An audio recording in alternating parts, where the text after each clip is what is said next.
Welcome back to The Deep Dive, the show built entirely for you, our expert listener, where we take the essential context, the core sources, and the crucial insights, and distill them into knowledge you can immediately use. Today we are undertaking a massive project. We're trying to decode what might be the most successful act of self-invention in Hollywood history. We are diving deep into Cary Grant, a man who, is consistently ranked as the absolute definition of cinematic stardom during Hollywood's golden age. Right. And our mission today is to get behind that flawless public image. We need to analyze the turbulent, deeply traumatic origins that fueled his need for escape. And examine his career moves, which were frankly revolutionary. I mean, his pioneering freelance model, his extraordinary business acumen. Exactly. And then confront the complex personal life, the inner turmoil that was constantly threatening to, shatter the entire facade. Because the core question here really is the mechanism of reinvention. How did an impoverished boy from a broken home in Bristol, England, consciously and relentlessly invent the sophisticated leading man that everyone wanted to be? So we're tracing the architect of charm, starting right at the beginning, with the very difficult, dark foundations of a boy named Archibald Leach. To really understand the perfection of Cary Grant, you have to start with the trauma of Archie Leach. He was born in Horfield, Bristol in 1904, and this was a decidedly working-class environment. Oh, very. His father, Elias James Leach, was a tailor's presser, and his mother, Elsie Maria Leach, was a seamstress. And it's important to clarify what a tailor's presser actually was. This wasn't some, master tailor. This was hard manual labor. Right. It was a physically demanding factory job. Steaming, shaping, pressing garments. It's a world away from the kind of effortless wealth that Grant would later project on screen. A really gritty, difficult life. And it was made so much worse almost immediately by a family tragedy. Yes. The family was fractured right from the start. Grant was the second child, but his older brother John died of tuberculous meningitis just days before Grant's own first birthday. And that loss, as all the biographers document, had this just crippling effect on his mother, Elsie. She just never recovered. The grief, the self-blame. Yeah. It led to a lifelong struggle with what we now call clinical depression. And the sources say she became incredibly emotionally distant, sort of unable to give or maybe even receive affection, which created a really unstable emotional environment for the young Archibald. Her coping mechanism was just extreme rigidity. She was fiercely anti-alcohol, anti-tobacco, and would enforce discipline ruthlessly, reducing his tiny bit of pocket money for the smallest mishaps. In Grant himself, he later said that his lifelong, often very negative and tumultuous relationships with women came directly from this mix of overprotectiveness and just profound emotional coldness. So he's being raised by a traumatized mother Mm-hmm. who is both fiercely protective and at the same time completely emotionally unavailable. But the real deep-seated betrayal, the thing that really defined his need to escape reality, that happened when he was just 9 years old. That's the Great Deception. In 1913, his father, Elias James, who was by this point sinking deeper into his own alcoholism, had his mother committed. He institutionalized her in Glenside Hospital, a mental asylum. And instead of telling his son the truth, which would have been heartbreaking enough, the father, he commits this act of just profound psychological violence. He tells the 9-year-old boy that his mother has gone away on a long holiday. And then eventually he escalates that lie. He tells Archibald that she had died, just gone. A child suddenly facing the complete, inexplicable erasure of his mother. Can you imagine? That is an unbelievable burden of betrayal that Grant carried for decades. He didn't find out his mother was still alive until he was 31. 31. And the confession only came because his father was on his deathbed. Think about the psychological architecture that builds. I mean, a profound distrust of reality, a total reliance on self-sufficiency, and this relentless, lifelong need to control his environment. Exactly. The emotional world was chaos, so the world of performance, of structure, that became his refuge. This need to escape is what fueled his early attraction to the theater. Right. He was going to pantomimes with his father. He was hanging around backstage at the Bristol Hippodrome, just drawn to the spectacle, the glamour, the order of it all. He tried the normal path for a bit. He attended Fairfield Grammar School on a scholarship between 1915 and 1918. He was smart, good at sports, but incredibly rebellious. He hated the traditional subjects, math and Latin. He got a reputation for mischief and just flat out refused to do his homework. which leads directly to what seems to be a very calculated escape. At age 14, March 13th, 1918, he's expelled from Fairfield. The official reasons are a bit murky. Something about being found in the girls' lavatory or helping with a minor theft. But one of his biographers, Wansel, he suggests that Archibald's actions were totally intentional. He wanted to get expelled. He deliberately got himself thrown out so he could pursue a career in entertainment. Formal education was a dead end for him. The stage was freedom. And that is the first real, concrete step in his self-creation.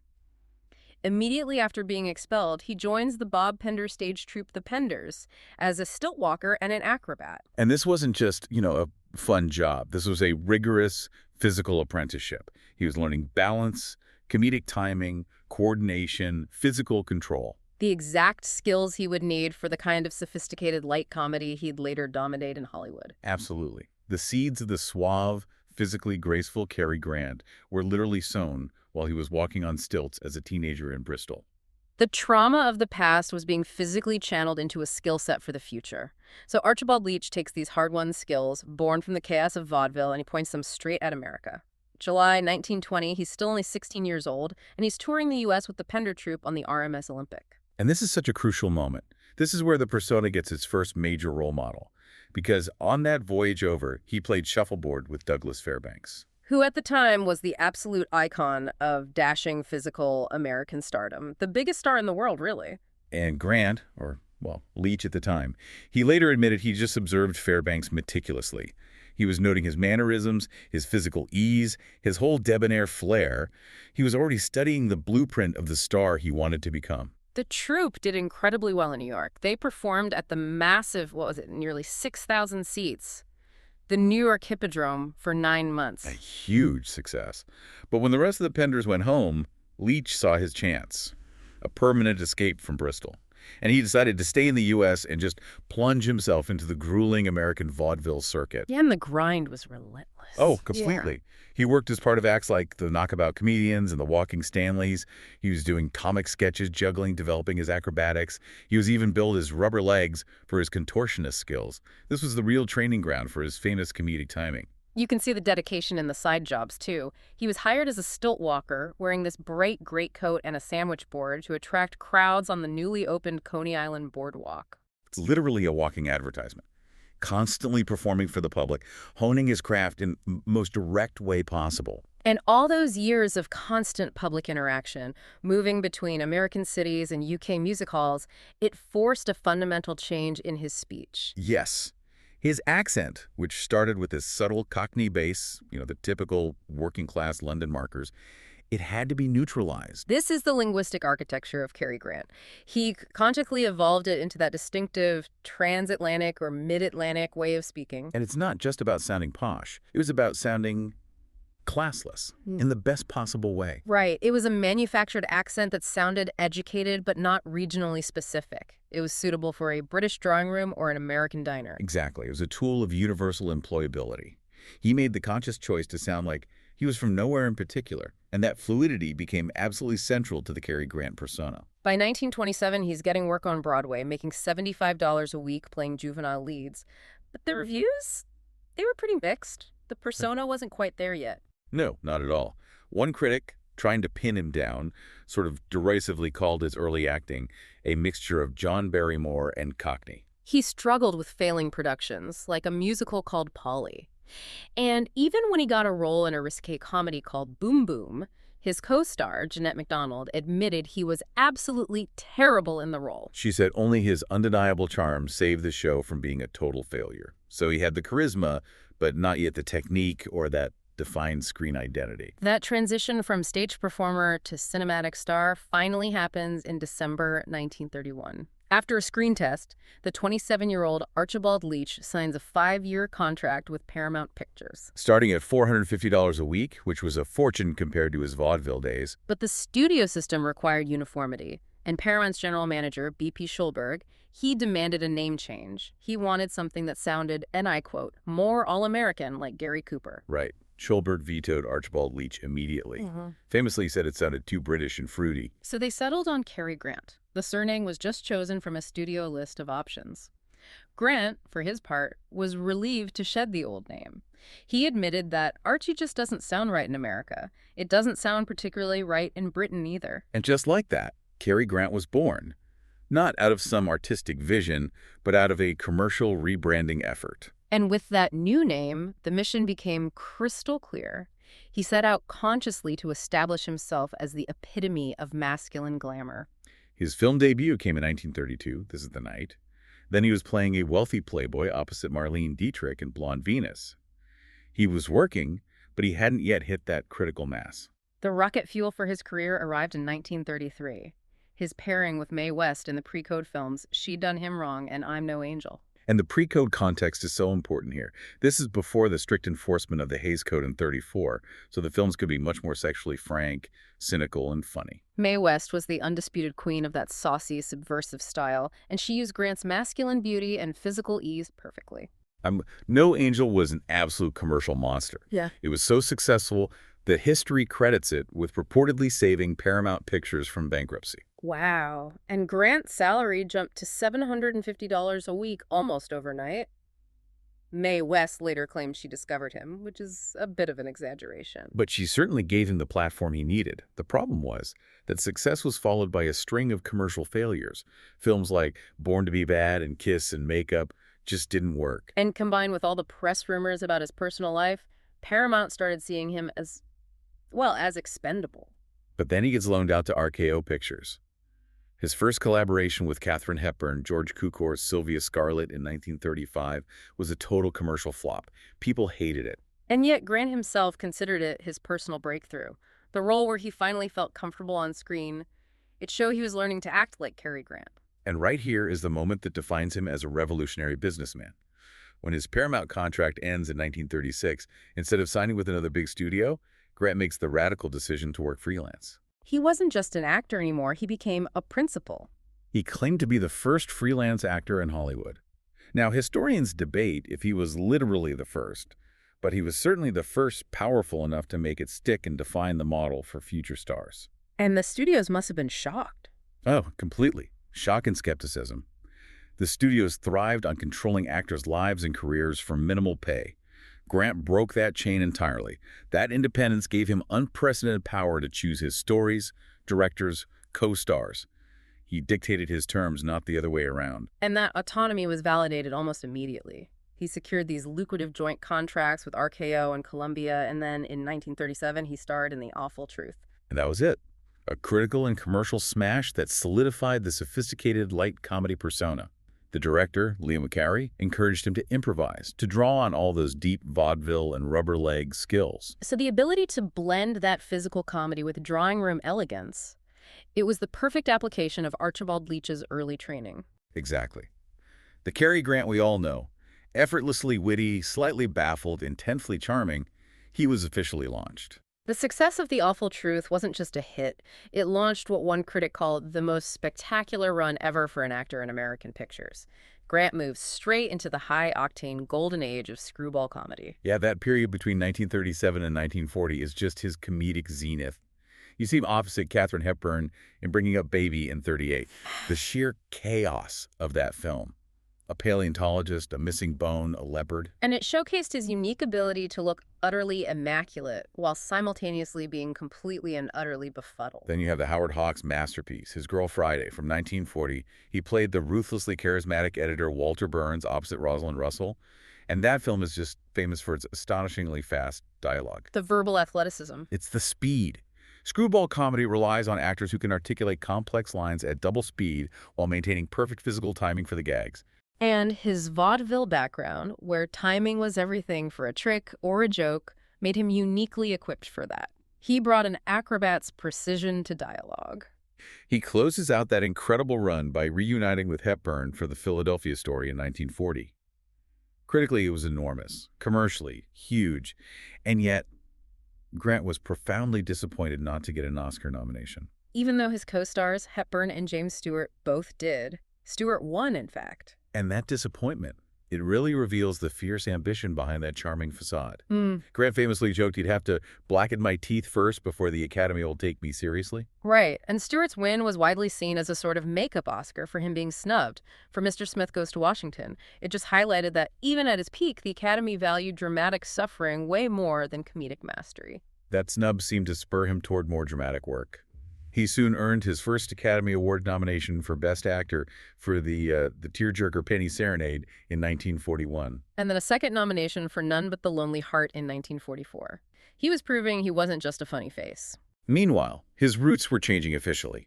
He became a naturalized U.S. citizen in June 1942, legally changing his name to Cary Grant. He was 38. And with that commitment to America, he got heavily involved in the war effort, touring, appearing in propaganda shorts like Road to Victory. And before we get to Hitchcock, we have to mention Arsenic and Old Lace from 1944. It's a beloved dark comedy, but Grant, he absolutely despised it. Hated it. He played the manic Mortimer Brewster and just considered it the worst, most over-the-top performance of his entire career. It seems the control of that charming man persona was completely disrupted by overt farce. That discomfort with overt darkness or chaos brings us perfectly to Alfred Hitchcock. They made 4 films together, and Hitchcock was brilliant because he intentionally cast Grant in these darker, morally ambiguous characters. He challenged the very foundation of Grant's suave persona. He used the charm against the audience. Their first film, Suspicion in 1941, is a masterclass in ambiguity. Grant's character is simultaneously charming and sinister. And the film was originally supposed to end with Grant being the murderer. But studio pressure, they were fueled by this idea that the public just couldn't accept Cary Grant as a killer.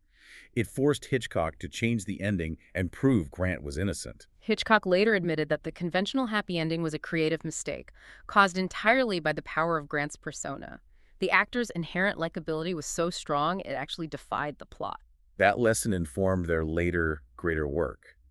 In Notorious from '46, with Ingrid Bergman, the ambiguity is still there.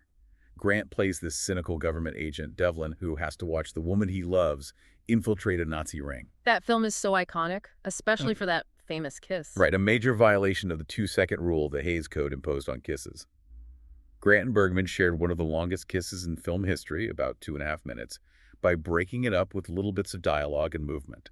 It shows he was willing to push boundaries when the script demanded it. And their final 2 collaborations were these incredibly stylish capers. To Catch a Thief in '55 with Grace Kelly, Who he called possibly the finest actress I've ever worked with. and then the ultimate masterpiece of cinematic paranoia, North by Northwest in 1959. North by Northwest is often celebrated as the definitive Grant performance. Yeah. A huge commercial triumph, and it also cemented his fashion legacy through one single iconic costume, that custom-made mid-gray Savile Row suit. And that suit is so important, it's the sartorial paradox of the whole Cary Grant image. Because the suit never fails. I mean, in this film, Grant is constantly under physical duress. He's kidnapped, nearly driven off a cliff, attacked by a crop duster, climbing Mount Rushmore. Yet the suit never wrinkles, never tears, he never loses that refined composure. The perfect tailoring is a symbol of the imperviousness of the Cary Grant persona, even in the face of violent chaos. It's the ultimate expression of control. But despite that consistent excellence, the early 1950s brought a film slump. Movies like Crisis and People Will Talk just didn't land. The pressure of maintaining that perfection started to wear on him. He made what might be his most telling confession at the time. He said, "To play yourself, your true self, is the hardest thing in the world." The exhaustion, the disillusionment, it was very real. After the failure of Dream Wife in 1953, Grant was convinced his film career was over, and he took a brief but significant break from the industry. But that break was exactly what he needed. To Catch a Thief in 1955 completely revitalized his career. And he followed that with The Timeless Romance, An Affair to Remember in '57, and then smash hits like Indiscreet and Operation Petticoat. He closed out the decade as the most popular, highest-grossing film star in the world. What's truly fascinating about Cary Grant is how the meticulous nature he used to craft his persona extended directly into the practical worlds of finance and business. He's consistently called one of the shrewdest businessmen ever to operate in Hollywood. And it all starts with that pioneering move to go freelance in 1936. By escaping the studio contracts, he secured not just artistic freedom, but total financial independence. He realized the star could hold the leverage, not the studio. And he translated that leverage into unprecedented profit sharing. Unlike standard contracts, which gave actors a salary and maybe a small percentage of the net profits, which studios were famous for obscuring, Grant negotiated a share of the gross revenue. Meaning he got paid directly off the ticket sales before the studio deducted any of their expenses. It was revolutionary, Yeah. and it made him immensely wealthy. To get technical, For films like To Catch a Thief, Grant basically set up his own production company, which he then leased back to the studio for his services. This let him manage his own taxes and revenue share directly. And the numbers are just staggering. For his 10% share of the gross of To Catch a Thief, Grant received over $700,000. Alfred Hitchcock, the director and producer, got less than $50,000 for the same film. Wow. That disparity just shows he mastered Hollywood's financial structure just as completely as he mastered its comedic timing. He wasn't just rich. He's meticulous. His friend David Niven said Grant seemed to have a computer in his brain before computers were even a thing. He accumulated a lot of real estate and was obsessively detailed in managing his assets. He was determined to never go back to the poverty of Archie Leach. And this dedication to business continued even after he retired from film in 1966. He didn't just fade away. He jumped into corporate management. Right. He sat on the board of the cosmetics firm Fabergé. He got a modest salary, $15,000 a year, but he was active. He went to meetings. He traveled internationally to promote the brand. And his influence was measurable. Grant's star power and business input helped Fabergé grow its annual revenues to nearly $50 million by 1968, a huge growth rate. And that position gave him perks, like access to a private plane, which he strategically used to fly and visit his only daughter, Jennifer. The business acumen served the personal priority. He also served as a director for MGM Films, MGM Grand Hotels, Hollywood Park, Western Airlines. I mean, he truly diversified his interests far beyond simple celebrity endorsement. He proved he was a capable executive. Now, if we switch from the incredible control he had over his business life to the chaos that often plagued his emotional life, this is where the persona really fractured. He was married 5 times, a constant search for the stability he never had as a child. His marriages included Virginia Sherrill, which was a brief, tumultuous year that ended with charges he'd hit her, and then the famous union with Barbara Hutton, the Woolworth heiress, which got them the tabloid nickname, Cash and Cary. But crucially, Grant refused any financial settlement in a prenup. He was determined to show he wasn't marrying her for money. His longest marriage, from 1949 to 1962, was to Betsy Drake, and she had a profound influence on him. She's the one who introduced him to psychology and psychoanalysis, which later led to his more radical therapies. And his final and probably most profound relationship was with his daughter, Jennifer. She was born during his very tumultuous marriage to Diane Cannon. He frequently called Jennifer his best production, and he retired from film in 1966 specifically to raise her and provide the stable fatherhood he never had. That marriage to Cannon, though, it ended with very painful accusations that Grant was emotionally abusive toward her. And the constant turbulence of his private life is what fuels the long-standing, intense speculation about his sexuality. The sources paint a very complex picture, starting in his early New York days. Well, he lived with the costume designer Ori Kelly from 1925 to 1931. Biographers describe this as a volatile on-and-off relationship that spanned 3 decades. Ori Kelly himself was very vocal about their emotional closeness. And even more famously, he lived with the actor Randolph Scott, off and on, for 12 years, starting in 1932. This was a time when both of them were rising stars. And the photos of them living together relaxed, often in matching outfits, doing domestic chores, that became tabloid fodder for decades. Whether their relationship was romantic remains a point of intense biographical dispute. It does.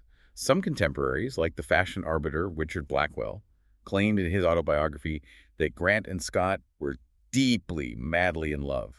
Another source suggests Grant later confessed that he and Scott had been bisexual, and that it was the first time he had ever been in love. But it's all a zone of contradictory claims. His daughter, Jennifer, has firmly denied her father was bisexual, yet his ex-wife, Diane Cannon, believed he was queer.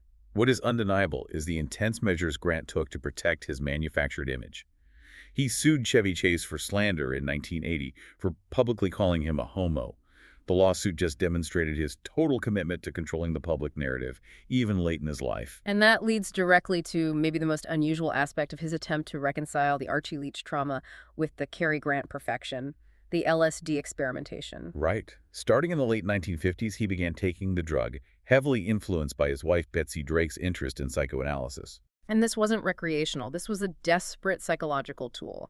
He was treated by a radiologist named Mortimer Hartman and is estimated to have had about 100 sessions over several years. And the goal was simple: to tear down the deep-seated psychological defenses and rid himself of the emotional turmoil from his childhood, the deception, his failed relationships, all of it.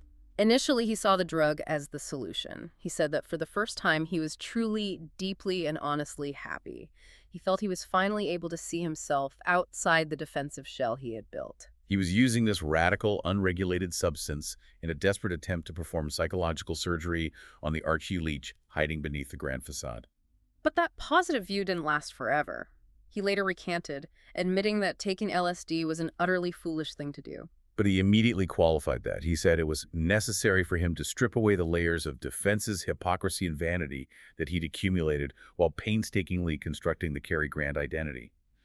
The therapy was a brutal admission that the flawless public image was built on a foundation of profound psychological pain. By 1966, after his final film, Walk, Don't Run, Grant retired from the screen.